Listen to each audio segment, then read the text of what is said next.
Well, hello everyone. I'm Francesca Pavone and welcome to my podcast, Things You Can't Unhear. Now, this is a special episode and I've invited a great friend of mine on the show to talk about her diagnosis with cancer and how she came through the other end. And I find it very inspiring to share her story because she looks at a diagnosis very differently to a lot of us. And many of us live in fear of getting an illness or a life-threatening health diagnosis. I know from experience, it can even cause a lot of anxiety just worrying about your health or your future health. And a serious medical diagnosis or an illness is always going to be difficult, not only for the people experiencing the illness, but also for the people around them. And today we're going to hear from someone who has dealt with an illness in an exceptional way and, as I said earlier, allow us to view a diagnosis differently, in particular when it comes to healing ourselves from within and how we potentially manifest illnesses with our thoughts and our emotional blocks. My friend Francesca Pavone, who is joining us today, has inspired me with her healing choices through her experience of a cancer diagnosis. She's a successful businesswoman, an entrepreneur, a mother of 3 children, and lives a wonderful life. But in 2016, her life took a devastating turn when she was diagnosed with cancer. And what's so special about Francesca is that she used her illness as an opportunity to actually grow and learn. And she also consciously looked at what might have caused it to manifest initially. We will learn today how she helped to heal herself using new behaviours, a positive mindset, and a clean diet, and how she intends to help others to make positive changes in their lives and stay well and thrive physically, spiritually, and mentally. Francesca is such a strong woman who now holds nurture retreats at her wellness property in the Mornington Peninsula, and through her illness, she's incredible. She even managed to win the Telstra Business Awards last year for her involvement in the 3 businesses that she has with her husband. She's a kind, resilient and determined person, and I really can't wait to introduce her to the show. Welcome, Francesca. Hi, Maritza. Thank you so much for having me. It's so excited to be here. No, thank you. Now, I know talking about what you've been through over the last 3 years can be quite difficult, and we've tinkered on having you on the show for a while now. So thank you for actually being here and opening yourself up to talk about your experience, because I know it's not a joyful experience in your life and it's something that you've had to dig deep with. So thank you again. Thank you, Maritza.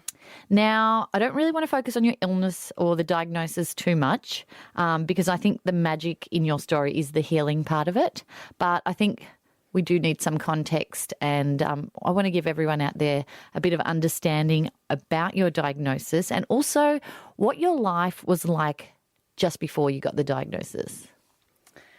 So really interesting. Life before my diagnosis, I remember I was completely stuck. I was struggling to juggle 3 businesses that I had at the time. Actually, I was a silent partner of a 4th business. And I remember just the pressure of running them all. When you are quite entrepreneurial and you're trying to raise capital all the time, you do have quite a high appetite to risk. And the pressures of trying to manage a young family, trying to be a wife, trying to raise these high-spirited children to be conscious, open-hearted, open-minded, it was all just too much. So I remember feeling quite anxious. I was stressed. I wasn't sleeping. I wasn't carving out enough time for my own well-being. I was just generally quite unhappy, and I didn't realise how unhappy I was. But I do remember thinking that there was something seriously wrong with me. I'm quite an intuitive person, and I did take a lot of note of just some of the physical changes in my body. But at that stage, I think I was just too busy to really do anything about it. I think people looking into my life thought that it appeared that I was quite successful, that I was in control, that I was fearless and I had it all together. But I really wasn't. I'm not the type of person that's very good at asking for help. I do internalise a lot, and I like to project this positivity. I think I do that quite well. I do project that outwardly, and I'm not very good at talking about the challenges and the hard stuff. I think I have this incredible resilience, and I know that I just had to keep going and had to keep on being that leader at work, being that mum. And it wasn't until one night I was sitting at the dinner table with my husband, Nick, and I decided that I wanted to be completely honest with him and let him know, just give him a real insight into how I was feeling. It was a real pivotal moment for me in my life. I sat there and I felt that I needed to be honest and share with him. I hadn't been honest with him for quite some time, and I told him that I was really struggling with the businesses, struggling to be a mum and to be the person that I wanted to be for everyone in my life. And then I said to him, I self-diagnosed. I said, Nick, I have cancer.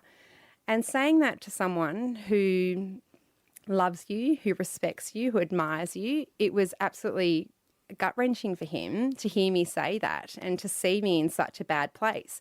And naturally is completely gobsmacked. So was that before you'd been to any doctors? So that was 18 months prior to my diagnosis. Wow. So how did you know? How did you feel it? It was just that unease, that intuitive... I think that, your thoughts create your life. I think for a long time I was really fearful of getting an illness like this. I was thinking a lot about cancer. It seemed like every second person that I had met had cancer. I think I was around it. And I also knew that the life that I was living was not sustainable. So I felt to a certain degree that I had actually manifested this and that it was going to be a part of my destiny. Unreal. So once you had that intuitive feeling, you obviously took yourself off to the doctors. I did. So I went to see, over the course of 18 months, 7 different doctors.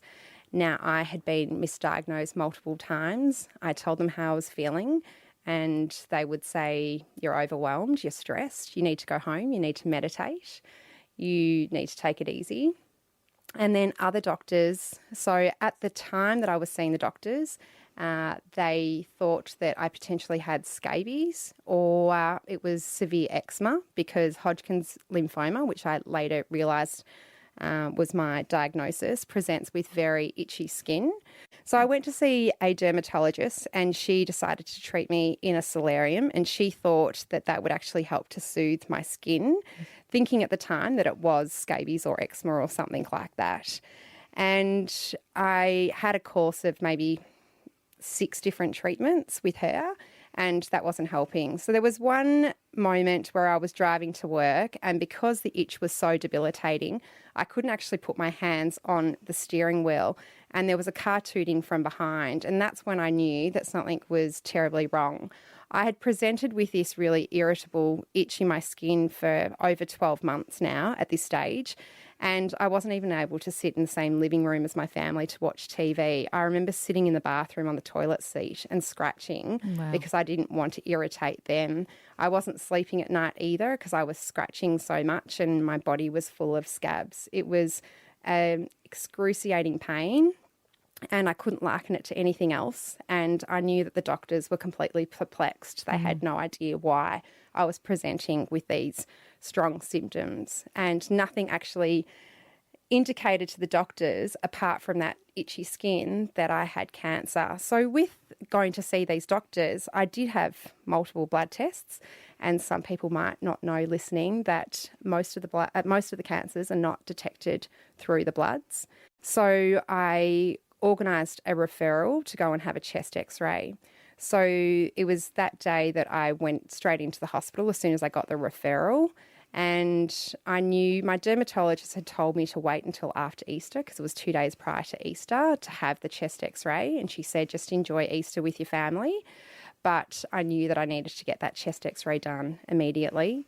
So that day when the radiographer took an x-ray of my chest, the way that she gasped, I knew that it was cancer. I knew that it was really sinister and it was quite serious. And sure enough, 2 hours later, I received the phone call from my doctor telling me that I needed to be admitted immediately into hospital. At that stage, they didn't know what cancer, but they knew it was cancer. I mean, obviously, it goes without saying how that felt for you. So when you are first diagnosed with cancer, so after having a biopsy and after really painful bone marrow tests, they determined that it was Hodgkin's lymphoma and that I had an 11.5 centimetre tumour wrapped around my heart in the median sternum, and I also had a tumour underneath my armpit and on the side of my neck.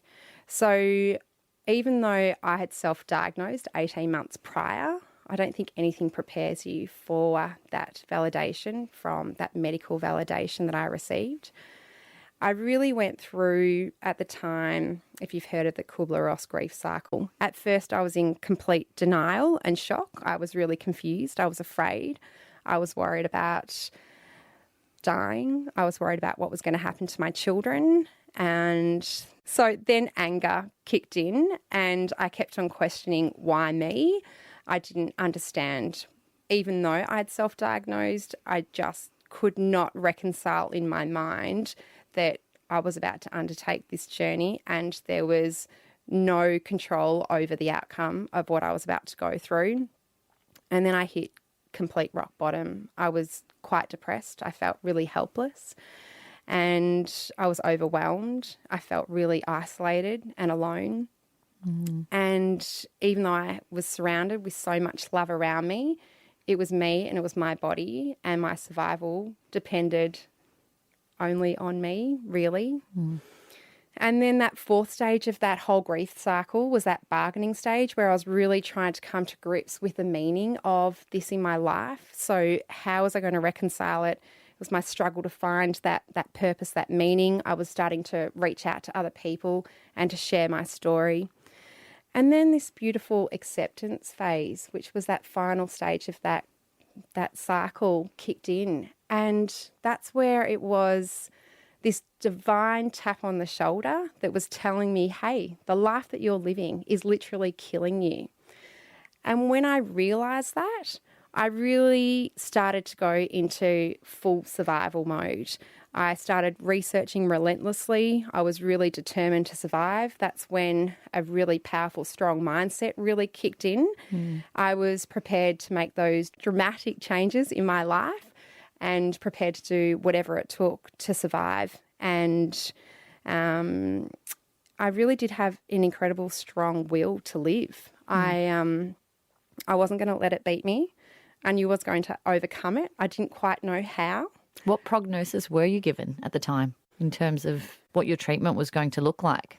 So with Hodgkin's lymphoma, it's basically a blood-related cancer. It's a cancer of the lymphatic system and it affects 0.05% of all cancers. So being rare and knowing that only about 600 Australians were diagnosed each year made me quite concerned.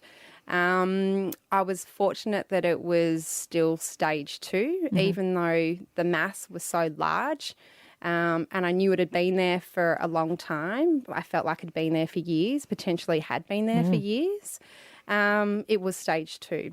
And I think out of all of the cancers out there, I felt that I felt quite blessed that it was Hodgkin's lymphoma, that it was a blood-related cancer, because it does have quite a good success rate if you are undergoing chemotherapy. So I was optimistic, but naturally there are no guarantees.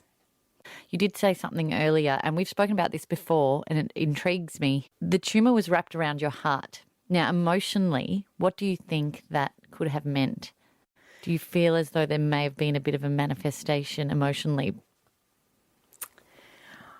I believed that tumour was there to protect me. I think that I'm the type of person, very sensitive. I do give boundless amounts of energy and love to people, and I'm not always very good at speaking my truth and standing up for myself. And so I looked at this tumour as a way of protecting my heart. That's beautiful.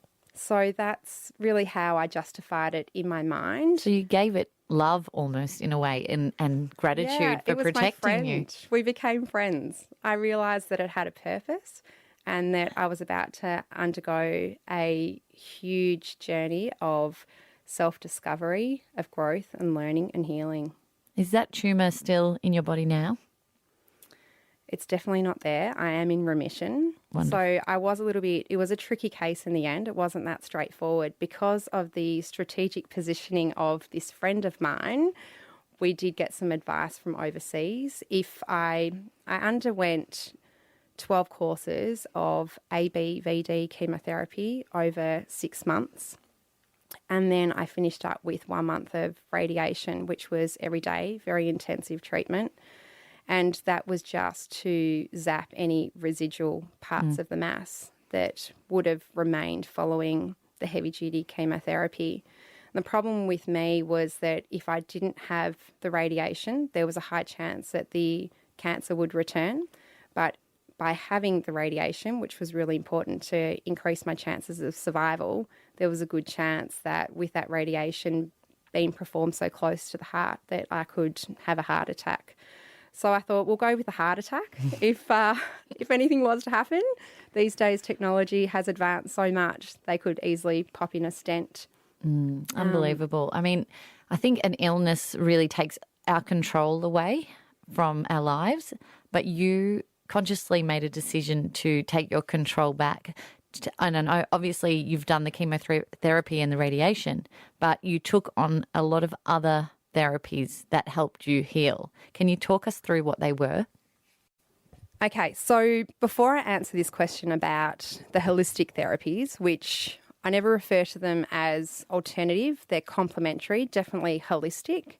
They're not for everybody. So if someone is listening out there that has got a diagnosis or knows someone that has been affected, please do seek some medical advice or do some research to see what's going to be right for you.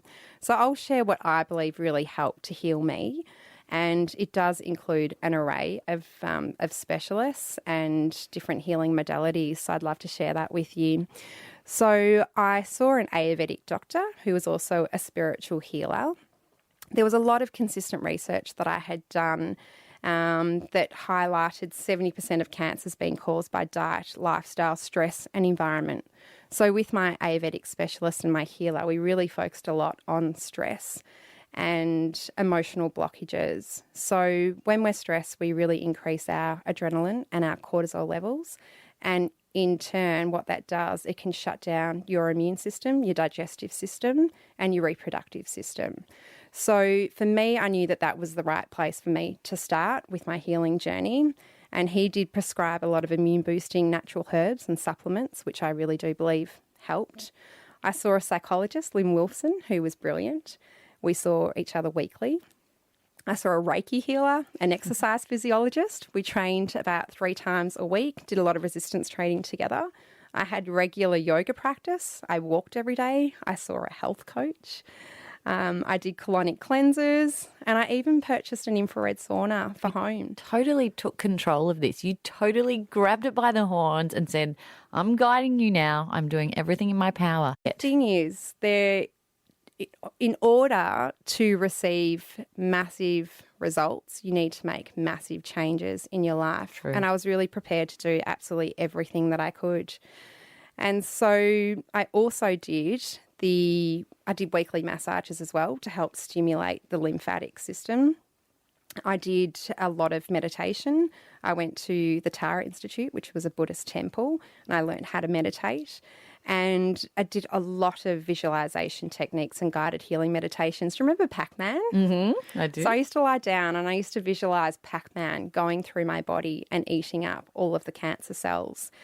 And I had healing crystals. I had daily mantras. One of the mantras that I would say every day, and I would repeat time and time again, was I'm safe, I'm healed, and all is well in my world. And I would keep on saying it until I really believed it. And that mantra was inspired by the gorgeous Louise Hay. Yes. And then sure enough, 3 months after my diagnosis, I was already in remission. Wow. So it was going to be almost a year journey with all of the treatment by the time I was completed. But within a 3-month period, I got the confirmation from the doctors that I was already in remission. So with diet was a huge one for me. So I did do a lot of work on the Gerson theory, which is a plant-based diet. It's about detoxification and supplements. So I followed a very strict regime here, basically having organic, plant-based diets with a lot of different raw juices that I would have probably about every 2 hours. Wow. Dedication. Oh, and the thing is that it's bloody tough. If I wasn't, I called it Hotel Cabrini. If I wasn't in treatment, being administered that chemotherapy, I was in hospital receiving care for all of the side effects. So I was in an isolation ward at one stage because I was so sick. So it is really hard to stay focused, stay disciplined, stay committed when you are so physically weak and you're trying to manage all of the side effects from the chemotherapy. But again, it comes back to mindset. Exactly. And it comes Mindset back is to so important. a really strong will to survive and to do whatever it takes to get well again. I know a lot of people will be listening to this and really loving what you're saying, but also reality of the costs of these holistic therapies. I'm sure they were astronomical. I've done holistic therapies myself. If there were any of them that you really felt attributed or were a part of your healing and were essential to your healing, which of those would you suggest people did first? Meditation. Meditation is really powerful. All of those guided meditations that I did, the visualization techniques, they don't cost anything. And there is a lot of science there showing the healing powers of meditation. Meditation, even prior to any diagnosis, is so important. And people are banging on about meditation so much these days. And people are saying, oh, it's becoming trendy and it's becoming cool. But that's a great thing because meditation 10 years ago or 12 years ago, 15 years ago, no one wanted to talk about it really. It was That's like right. a weird thing that Absolutely. weird people did. That's right. You know? There's also a lot of books as well. So I guess some of the people that I was really influenced by was Deepak Chopra, Eckhart Tolle, Louise Hay, Ariana Huffington. Love them all. Dr. Joe Dispenza, Vishnu Lakhani from Mind Valley, who I know you listen to. Bang on about Vision Brilliant. all the time. Oh, amazing. Yeah. Michael A. Singer, Don Tolman, and Chris Walk. Yeah. And actually, that would probably be the best place to start. So those that probably aren't able to, I felt very blessed and fortunate to be able to invest in some of these alternative therapies. But when I was diagnosed, I wish someone had have just helped point me in the right direction. I didn't know where to start. I was totally overwhelmed and I didn't have a lot of energy because by that stage I was very sick. And rather than just preserving that little bit of energy that I had to cope with the chemotherapy, I would research day and night. And all I wanted was someone just to hand the information over to me on a silver platter to save me and from, I guess, the stress and the pressure that I was putting on myself to help heal myself alongside traditional chemotherapy treatment. And I think the best recommendation I could give people would be to pick up that book from Louise Hay, You Can Heal Your Life. It is incredibly powerful. And I would also recommend Chris Walk's book. And his book is called Chris Beats Cancer. And he has a website and he has these modules that you can purchase online, these tutorials that are not very expensive at all. And he really does break down the 3 pillars of health, which is lifestyle, stress, and diet. And he gives you some really good practical tools to be able to implement to help you on that healing journey. Now, Chris is someone who had stage 4 cancer and he chose to heal himself naturally. He had bowel cancer, which is one of the difficult cancers to cure, and he did it. So he was incredibly inspiring. So for me, I felt comfortable with the fact that I had gone down the path of traditional medicine, but I also used a lot of his strategies to help complement what I was doing. I think using them in conjunction with one another is really powerful. And you've obviously been a testament to that. But it's obviously still a difficult process to have to go through. But I think the mindset, the taking some of the control back seems to be the big key here. What do you believe healed you, and what was the strongest mindset tool that you gave yourself? What I believe helped to heal me, number one, was definitely mindset, having a really positive, strong, resilient, determined personality, being surrounded by a lot of love. I had beautiful parents, great family, a lot of friends. I also made a decision not to share my diagnosis with my children, which is a very personal decision. It's different for everybody. But I knew that if I wasn't worrying about these beautiful little humans and the impact that this devastating news was going to have on my children, it would free my mind up to go into full healing mode, just to have this laser sharp focus just on healing. Discipline. I had an immense amount of discipline, and even on those toughest days where I literally couldn't get out of bed, I knew I just had to keep on going. And gratitude. So gratitude really is the secret to happiness. I was always so grateful, and even on those darkest days, I was grateful for the nurses, grateful for the doctors, my eyesight, my legs, my ability to walk, and to have the love that I did around me. You were focusing on all the good things in your life and not the negativity. Yeah, there was no, I knew that I wouldn't survive if I had have looked at myself as a victim, and if I had have focused on why me, then I don't think I'd be here today. So it was all of those complementary therapies and the diet, the yoga, the meditation, limiting any of those free radicals in my body, and even getting rid of some of those toxic relationships I believed really helped to heal me. I also was really interested in neuroplasticity as well. And we used to think that our brains are hardwired and incapable of dramatic change. But recent studies show that our brains are in fact a lot more malleable and flexible, and they have this incredible ability to shift physically and psychologically. But I guess our brains, being plastic, it does require more than just crossword puzzles. To rewire the brain, it does require a sustained practice of new behaviour, which really then does challenge the brain to think in an entirely new way. And I did mention Dr. Joe Dispenza before. For those listening, if you jump onto his website, he articulates this incredibly well. He healed himself from a major spinal injury and taught himself to walk again, isn't it? Absolutely. Is that right? Yeah. You can even access a lot of his information for free through different social media channels, through YouTube. Again, you don't need to spend money here. There's a lot of information available. And mindset mastery, that was really another technique that I used in my healing. I'd learnt that people's brains can be described as having a fixed or a growth mindset. And I guess those with a fixed mindset avoid new challenges out of fear of failure, while someone with a growth mindset sees problems as opportunities to learn and grow.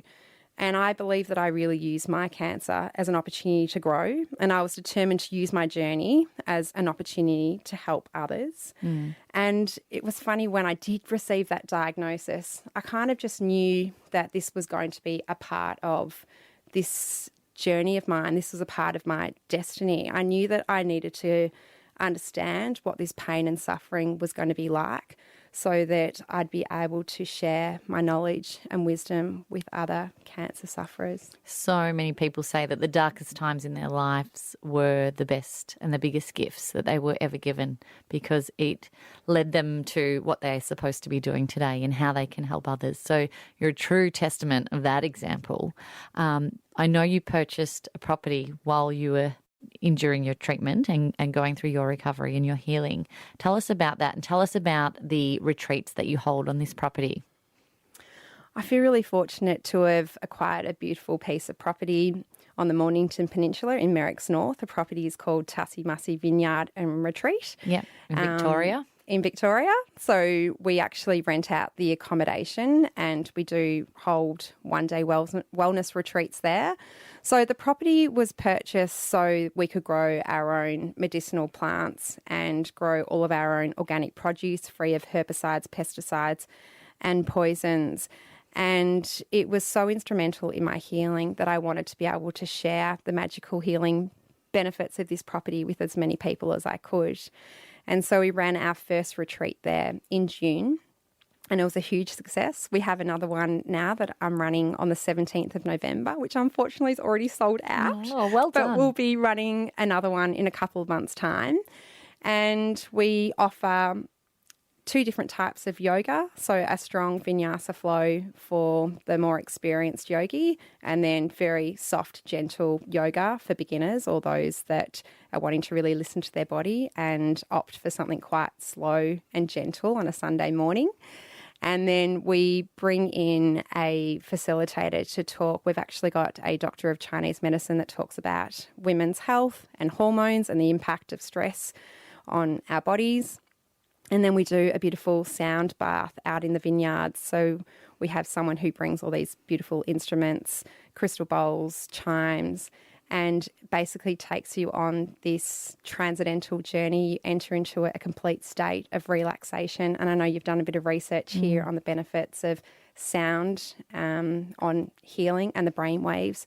So it's quite powerful. And then we do an organic lunch.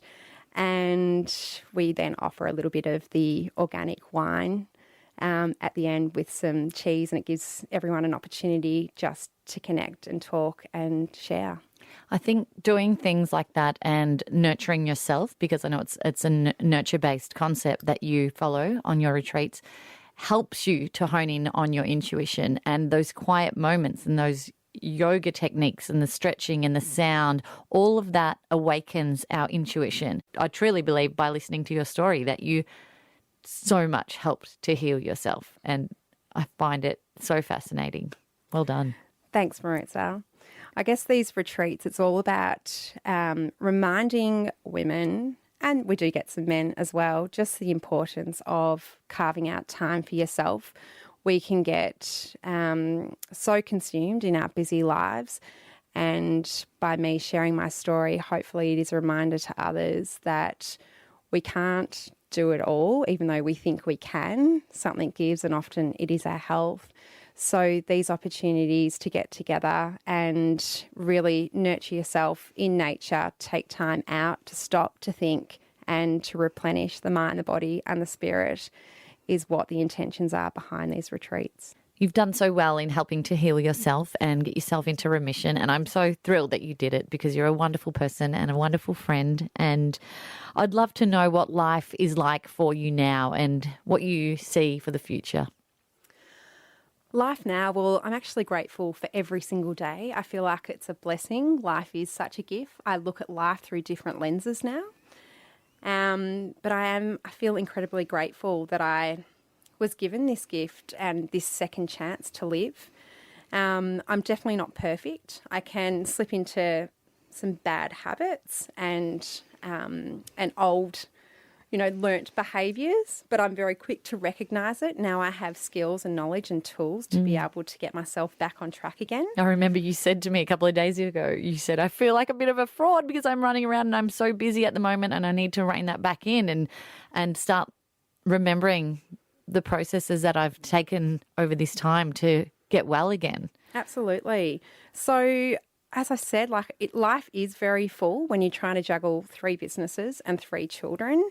It can get a little bit overwhelming, but I definitely know how to pull back. I know what my limits are now. I can get sucked in, like this vortex that sucks you in, and you struggle with your own ambitions and wanting to do more, and then realising that, hey, this is a second chance you've been given. You need to scale back. So I have some loved ones that hold me accountable when they see that I'm off track and I need to be reined in a little bit. But I'm very good at these intervention measures now. So I know what I need to do. So my yoga practice is a discipline that's incredibly important to me. And I find that just helps to centre me and helps to realign my priorities. It's a lot of thinking time on that mat and a good opportunity for me to plan my day. But I guess I'm much better at carving out time for me, and I'll always spend time researching anything health and wellbeing related. And I do love doing different retreats and workshops, but there's a lot that I do at home as well, just to make sure that I stay centered and grounded and don't slip back into those old ways. You did mention earlier Louise Hay's book, You Can Heal Your Life. I think that book is a must read for everybody. I actually said when I read it that people should just be given this at birth and saying, this is what you need to know to live a wonderful life. But yeah, I think it's a great starting point for everyone out there. And not even for those that are battling a serious illness at all. So the Louise Hay book, You Can Heal Your Life, it's a book that helps you discover and implement the full potential of your own creative powers for personal growth and self-healing. So we all find ourselves stuck in different areas of our life, and it is a fantastic book to pick up that will give you a lot of comfort and help you to navigate through some of those tricky relationships or those areas of your life that you do feel stuck. It's a good book to just have on your bedside table and read over and over and over again. Well, thank you so much for your time. I'm so grateful for you and being here with me today, and for sharing your story to everyone out there who is listening carefully, and I think taking those main points away about that strong mindset and that manifestation and staying grateful. I think gratefulness is one of the biggest keys to a happy and healthy life. So again, thank you for being here. Don't forget, everybody, I'd love to hear from you guys listening out there. And if you've got any questions, let's keep the conversation going. Let me know what you thought of this episode. You can find me on Instagram at Things You Can't Unhear, and also on my personal page, Maritza_Barone. And if you haven't already, please subscribe to the show and leave us a rating and review so that other people can find out about the show. And remember, be sure to be happy, be healthy, be conscious, and be kind. Thank you, everyone.